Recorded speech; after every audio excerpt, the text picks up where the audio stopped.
Right, so in today's video, what we're going to be doing is trying to revive this lawn that's almost been killed by the new dog. So as you can see, the lawn isn't looking as good as what it did a couple of months ago. If I just come down here now, I'll sort of flip between what this looked like at the end of July and what it's looking like now that we're in the middle of September. And you can see there's a massive difference in the quality of the grass.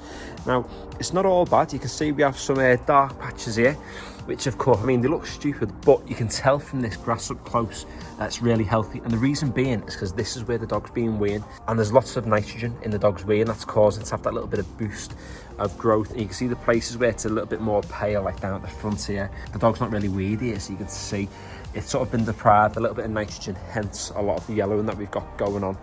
Now, in these spots here, this is where it's got even worse, and the reason why they've gone brown like this is because far too much nitrogen has got into the soil and it's just killed the grass off completely. So today's task is not about fixing these burn patches, because what I'm going to do is I'm going to fertilise the lawn, and I'm going to hope that I can recover most of this lawn to get it looking like what it looked like a couple of months ago. Now, what's going to happen if I put fertilizer over the entire lawn is that all these places that are dark here, and especially down near the front of me, you can see the clear difference in the front of the lawn where the dog's been weeing quite a bit, and the back of the lawn. This part here is going to burn if I put too much fertilizer down, and if I put too little fertilizer on this side, it's not going to bounce back and recover to being as nice and dark green as what these patches are here. So what I'm thinking is, with the drop spreader, I'm going to put more fertilizer on this side, and particularly down on the edge near the front here. But on these parts over on this side, when I get to this middle section, I'm going to turn the setting onto a bit of a lower setting, so less of the fertilizer dropped out of the spreader. And hopefully then I'm not just going to scald this front part of the lawn. So yeah, let's get to it. There he is, Mr. I like to fertilise the grass with my wee. He's going to go again, as you can just tell. It's either that or he's going to do a lazy Susan. So to start off, I'm going to cut the lawn, but I'm going to put the lawnmower on the second lowest setting. So I'm going to take this nice and short, just so that it's easier for the fertiliser to drop down below the blades and into the soil level below.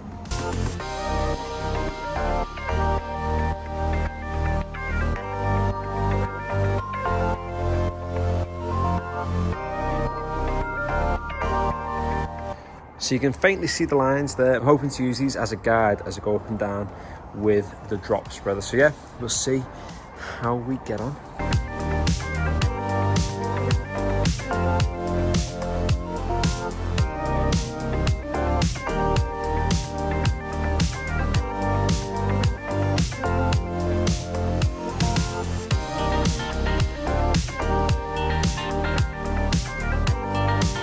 So it's time to get the sprinkler on, water this in, especially over the next few days whilst it's still in granular form, and hopefully the garden's going to look much better than what it is now. Now the aim is for this lawn to look like this lawn. Now this was seeded maybe 3 months ago now, and you can just see how much thicker and nicer this lawn is looking. I mean, the odd weed that I still need to pull, but as you get down onto the grass level, it is so unbelievably thick. Now, this has been cut on the third highest setting about 2 days ago, but I'm going to be bringing it down. Just to mention that this over here, especially this part here, was really patchy about, a month and a half ago, but after fertilising it and overseeding it, you can just see how thick and lush the lawn's become.